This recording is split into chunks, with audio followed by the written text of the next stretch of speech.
दोस्तों स्वागत है नए अप्रोच चैनल में। तो आज हम लोग बात करते हैं एनसीईआरटी की। एनसीईआरटी बुक की जो कि क्लास 12th का मैं स्टार्ट कर रहा हूँ। 11th का भी मैं क्लास कर चुका हूँ, ले चुका हूँ। अब 12th भी मैं स्टार्ट कर रहा हूँ। इसका पर्पस ये है कि जितने भी स्कूल के स्टूडेंट हैं जो एनसीईआरटी पढ़ते हैं उनकी क्लियरिटी बहुत साफ तरीके से, अच्छे तरीके से प्रेजेंट करना, ताकि वो लोग को अच्छे से समझने में दिक्कत ना आए, प्रॉब्लम ना आए।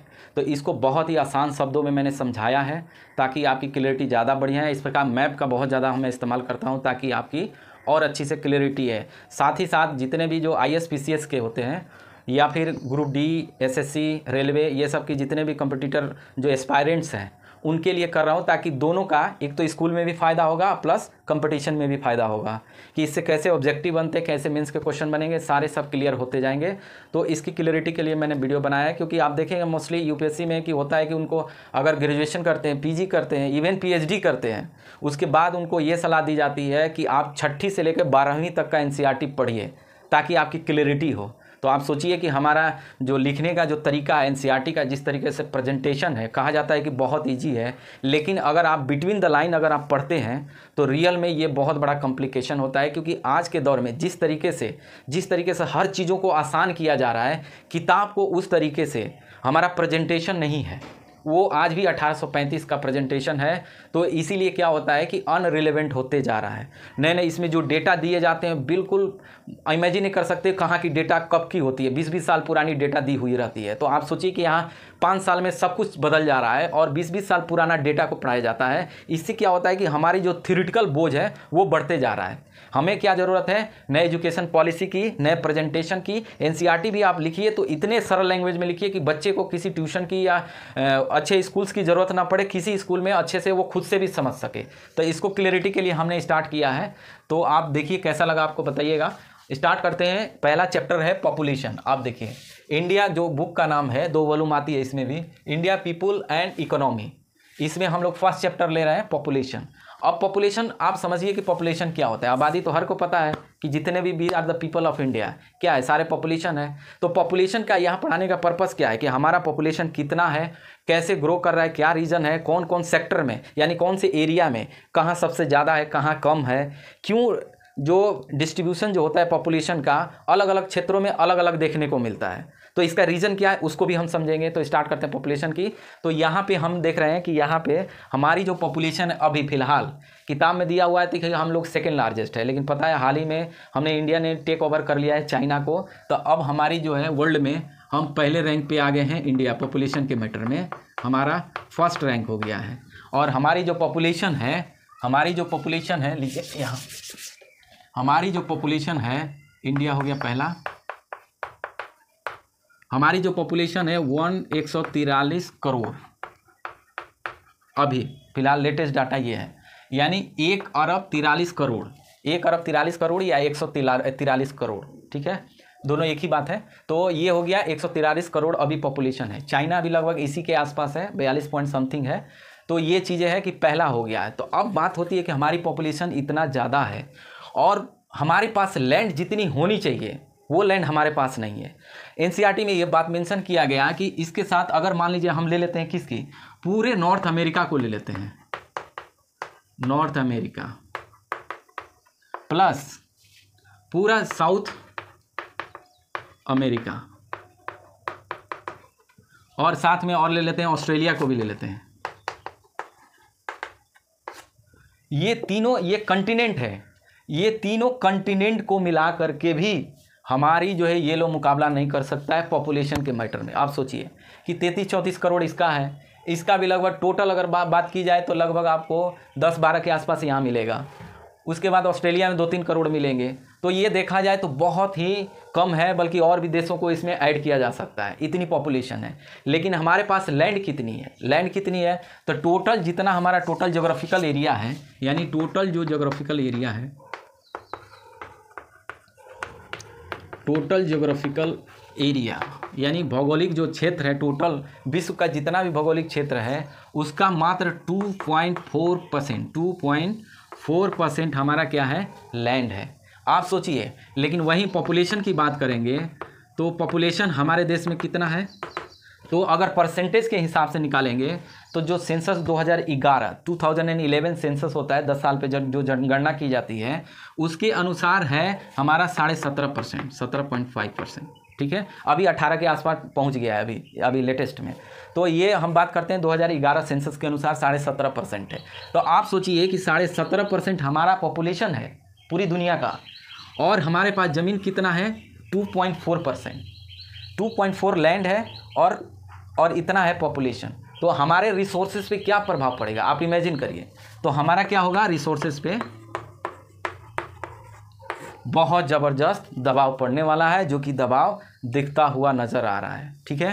क्योंकि हमारे पास लैंड कम है, पॉपुलेशन ज़्यादा है, और इन लोगों के पास पॉपुलेशन कम है, लैंड ज़्यादा है, तो रिसोर्सेज क्या इन लोगों के पास ज़्यादा है। अगर हमसे बात की जाए अमेरिका की, तो हमसे लगभग 3.5-4 गुना बड़ा है अमेरिका।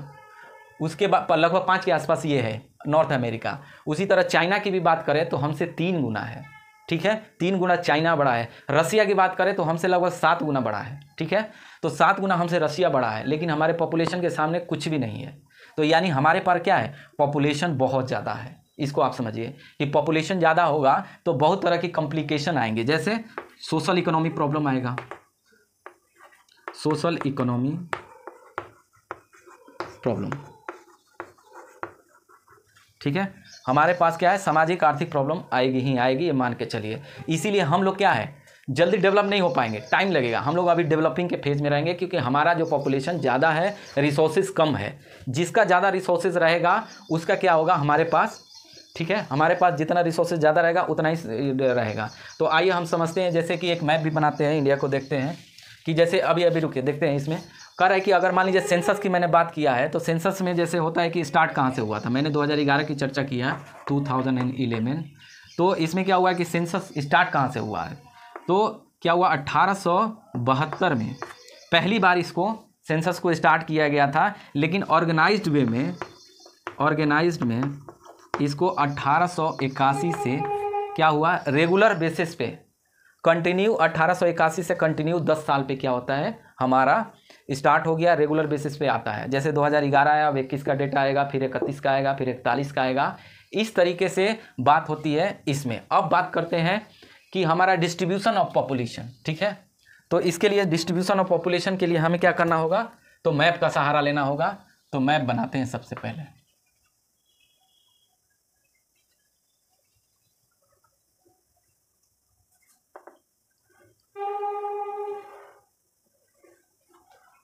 मैप बनाते हैं।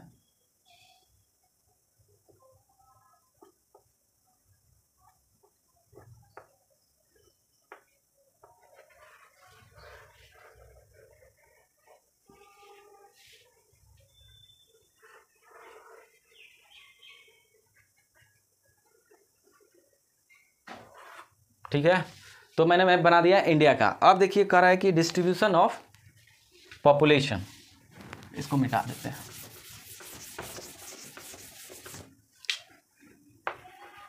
Distribution of population. अब देखिए डिस्ट्रीब्यूशन ऑफ पॉपुलेशन की बात करते हैं, यानी कैसे कैसे अलग अलग डिस्ट्रीब्यूट हुआ है, अलग क्षेत्रों में विस्तार हुआ है इसका पॉपुलेशन। तो अब बात करते हैं कि पहला जैसे मान लीजिए कि ये हो गया, यहाँ पूरा ये जम्मू कश्मीर हो गया, ये हिमाचल हो गया, ये उत्तराखंड हो गया, ये यूपी हो गया, ये बिहार हो गया, ठीक है।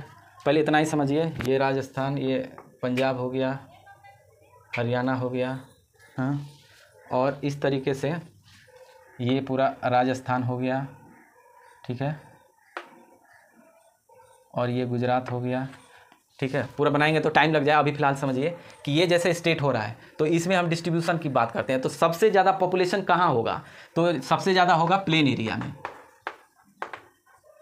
प्लेन एरिया में क्या होगा, सबसे ज़्यादा पॉपुलेशन होगा। क्यों, क्योंकि यहाँ डेवलपमेंट ज़्यादा है, क्या है, सपाट भूमि है, जिसकी वजह से क्या होगा, अर्बनाइजेशन ज़्यादा होगा, इंडस्ट्रियलाइजेशन ज़्यादा होगा, रोड सड़क बढ़िया होंगे, क्या बोलते हैं, ये रेल का बहुत अच्छा विकास होगा। तो इससे क्या होगा, जो भी इंफ्रास्ट्रक्चर चाहिए, जो ह्यूमन के डेवलपमेंट के लिए चाहिए, प्लेन एरिया वहाँ ज़्यादा विकास होगा, पॉपुलेशन भी सबसे ज़्यादा रहेगा। जैसे आप मान लीजिए कि यहाँ हो गया, यूपी हो गया, महाराष्ट्र हो गया, बिहार हो गया, ये राजस्थान, इधर हरियाणा, पंजाब, ये सब में क्या है, प्लेन एरिया है। तो यहाँ पे हम क्या देखेंगे कि पॉपुलेशन बहुत ज़्यादा पाया जाएगा। जैसे अभी बात करते हैं पॉपुलेशन में, तो पॉपुलेशन में प्लेन में सबसे ज़्यादा मान लीजिए किसका है, तो यूपी का है नंबर 1 पे, दूसरा है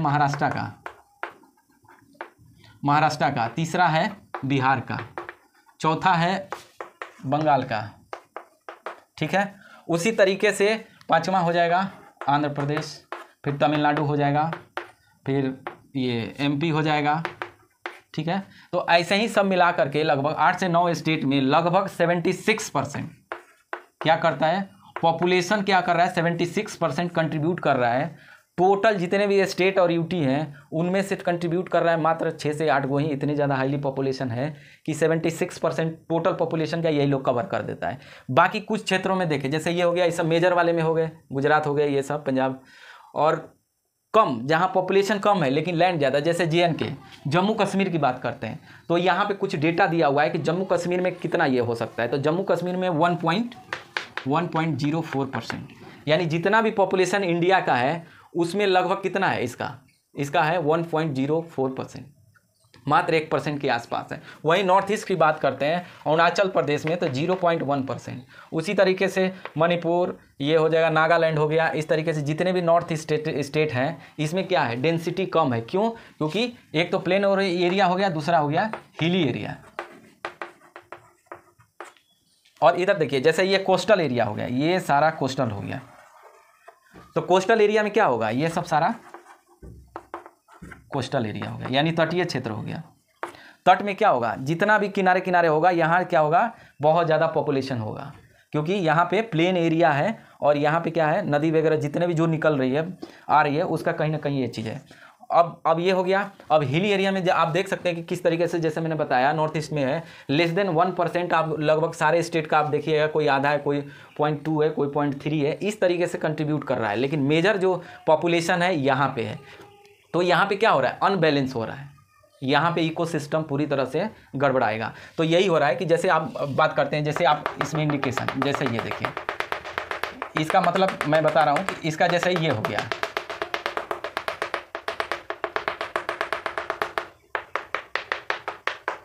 जैसे ये हो गया, ठीक है। अब देखिए इसका मतलब क्या हुआ कि जहाँ जो हिली एरिया है वहाँ पे क्या होगा, पॉपुलेशन क्या, डेंसिटी क्या होगी, कम होगी। यानी यहाँ क्या होगा, पॉपुलेशन डेंसिटी क्या होगा, लो होगा। डेंसिटी क्या होगा, लो होगा। घनत्व हिंदी में बोलते हैं, घनत्व कम होगा, ठीक है। और यहाँ पे क्या होगा, इन सारे जो स्टेट हैं यहाँ पे सबसे ज़्यादा होगा डेंसिटी, ठीक है। जैसे बिहार की ये सबसे ज़्यादा डेंसिटी है, ये 1106 है। अगर ओवरऑल इंडिया की बात करें तो अकॉर्डिंग टू सेंसस 2011 382 पर किलोमीटर पर स्क्वायर किलोमीटर, यानी 1 स्क्वायर किलोमीटर इंडिया में जो हमारा एवरेज निकाला गया है 382 है, ठीक है। और सबसे हाईएस्ट हमारे स्टेट की बात किया जाता है तो बिहार को रखा जाता है, 1106 है। यानी बिहार पे और ज़्यादा दबाव है, एरिया कम है, पॉपुलेशन ज़्यादा है। उसी तरीके से अगर हम दिल्ली की बात करें, दिल्ली में तो दिल्ली में दुनिया का सबसे हाईएस्ट डेंसिटी पाई जाती है। दुनिया का सबसे हाईएस्ट कौन है, दिल्ली। दिल्ली में कौन सा, दिल्ली में एक नॉर्थ डिस्ट्रिक्ट है जिसमें फिलहाल अभी मैं आपको लेक्चर ले रहा हूँ, ये है नॉर्थ डिस्ट्रिक्ट। यहाँ क्या है, दुनिया का सबसे हाईएस्ट डेंसिटी डिस्ट्रिक्ट है, ये सबसे ज़्यादा दिल्ली में नॉर्थ डिस्ट्रिक्ट, ये सबसे है दुनिया में। और ये हो गया देश में सबसे ज़्यादा हो गया। और उसके बाद हो गया टोटल हमारा एवरेज 382 हो गया। वहीं अगर नॉर्थ ईस्ट की बात करेंगे तो यहाँ पे इसका डेंसिटी है 17 हो गया, यहाँ अरुणाचल प्रदेश की। तो आप देखिए यहाँ एक स्टेट है जो 1106 लोग रह रहा है 1 स्क्वायर किलोमीटर में, और यहाँ पे एवरेज है 17। तो आप समझ सकते हैं कि कितना ज़्यादा डिफरेंस है हमारा इक्वल अनइक्वल डिस्ट्रीब्यूशन में। तो यही पॉपुलेशन का जो डिस्ट्रीब्यूशन है अब एरिया हो गया। दूसरी बात है कि इसमें बहुत सारा फैक्टर काम करता है। मैंने बोला प्लेन एरिया हो गया तो इस तरीके से काम कर रहा है, हिली एरिया में ये काम कर रहा है, बहुत तरह का इसमें क्या होता है, लैंग्वेज भी काम करता है, लैंग्वेज भी काम करता है। तो लैंग्वेज में क्या काम करेगा, लैंग्वेज में ये काम करेगा कि जहाँ एक ग्रुप जो है एक लैंग्वेज के लोग रहते हैं तो कोशिश करते हैं कि एक ही क्षेत्र में रहें, ठीक है। तो इस तरीके से भी होता है कि बहुत सारे एक लैंग्वेज बोलने वाले एक जगह मिलेंगे आपको, अक्सर कहीं भोजपुरी है तो भोजपुरी वाले आसपास को मिलेंगे, तो इस तरीके से काम होता है कि लैंग्वेज भी मैटर करता है डिस्ट्रीब्यूशन के लिए, डेवलपमेंट भी करता है। डेवलपमेंट क्या है, अब मान लीजिए कि अब दिल्ली है, दिल्ली में क्या है, हाईली पॉपुलेशन है, क्यों लोग माइग्रेट होके आ रहा है, क्योंकि यहाँ पे क्या है, रिसोर्सेज है, यहाँ आपका इंडस्ट्रियलाइजेशन है। तो इंडस्ट्रियलाइजेशन भी क्या करता है, फैक्टर करता है, इंडस्ट्रियलाइजेशन। जहाँ इंडस्ट्री होगा वहाँ पॉपुलेशन ज़्यादा होगा। जहाँ मान लीजिए एजुकेशन हब है, एजुकेशन, वहाँ क्या होगा, ज़्यादा लोग आएगा। जैसे मान लीजिए कि आईएएस की तैयारी करने के लिए मुखर्जी नगर अभी बहुत फेमस है, मुखर्जी नगर पहले से भी है, राजेंद्र नगर, अब ये सब सारे जो डेवलप हो रहे हैं। तो दिल्ली क्या है, यहाँ स्टूडेंट आ रहे हैं, तो यहाँ माइग्रेट करके आ रहे हैं, तो क्या आ रहे हैं, यहाँ की पॉपुलेशन को बढ़ा रहे हैं ये लोग। तो ये क्या हो रहा है कि कहीं ना कहीं हमें यहाँ चीज़ की, क्योंकि वहाँ एजुकेशन नहीं मिल रहा है, वहाँ वैसे इंस्टीट्यूट नहीं है, वहाँ वैसी तैयारी नहीं है, इसलिए वो लोग यहाँ पे आ रहा है। तो ये क्या होता है, अलग अलग फैक्टर अलग अलग तरीके से काम करता है, ठीक है, और यही काम कर करके कहीं ना कहीं इम्पैक्ट करता है, ठीक है। तो इसी तरीके से अब इंडस्ट्री है, तो अब दिल्ली हो गया, मुंबई हो गया, कोलकाता हो गया, चेन्नई हो गया, बेंगलोर हो गया, इस तरीके से जितने जो बड़े बड़े शहर हैं, ये क्या करता है, लोगों को अट्रैक्ट कर रहा है। तो हमारा क्या होगा, पॉपुलेशन का डिस्ट्रीब्यूशन अलग हो रहा है, गांव खाली हो रहा है, शहर बन रहा है, इसीलिए आ रहा है क्योंकि अपॉर्चुनिटी ज़्यादा है। तो ये क्या है, यही बता रहा है कि इंडिया में अलग अलग डिस्ट्रीब्यूशन का अलग अलग कारण है। तो वही है हिली एरिया, मान लीजिए जहाँ पे रिसोर्सेज नहीं है, अब मान लीजिए उत्तराखंड, और यहाँ हो गया ये यूके हो गया, और ये हिमाचल हो गया। तो हिमाचल और उत्तराखंड में लोग, अगर आप हिली एरिया में जाएंगे तो आपको 1 किलोमीटर में लगेगा कि 5 से 10 लोग रहता होगा, 10 या मान लीजिए 50 लोग रहता होगा। तो वहाँ पे क्यों रह रहा है, क्योंकि एक यहाँ घर, एक पता चला 200-300 मीटर दूर है, एक 500 मीटर दूर है, इस तरीके से। क्योंकि वहाँ क्यों रहेगा कोई, क्योंकि वहाँ कोई ना इंडस्ट्री है, ना एजुकेशन है, ना इंफ्रास्ट्रक्चर है, तो कोई क्यों रहना चाहेगा, रोड सड़क नहीं है। तो वैसे में क्या होता है, पॉपुलेशन वहाँ की जो भी पहले होगी उसको शिफ्ट होकर के प्लेन एरिया में, आप वहीं देखिए उत्तराखंड में आप प्लेन एरिया में जाएंगे तो सारा हरिद्वार वाला ये सारा रीजन आप देखिए तो कितना सारा डेवलपमेंट है। वहीं आप जाएंगे हिली एरिया में, बॉर्डर एरिया में, तो आपको बिल्कुल एकदम मिलेगा एकदम बिल्कुल कम पॉपुलेशन। तो इस तरीके से ये हमारा जो देश है इस तरीके से बना हुआ है और ऐसे ऐसे डिस्ट्रीब्यूशन हुआ है। यही रहा, कैसा लगा आप बताइए, और इसको कमेंट शेयर ज़रूर करिए वीडियो को, और अपनी ज़रूर बताइए किस टाइप का वीडियो क्या चाहते हैं, इसमें क्या कमी है, इस तरीके से इस पर काम करिए। और कैसा लगा आप बताइए। Thank you for watching.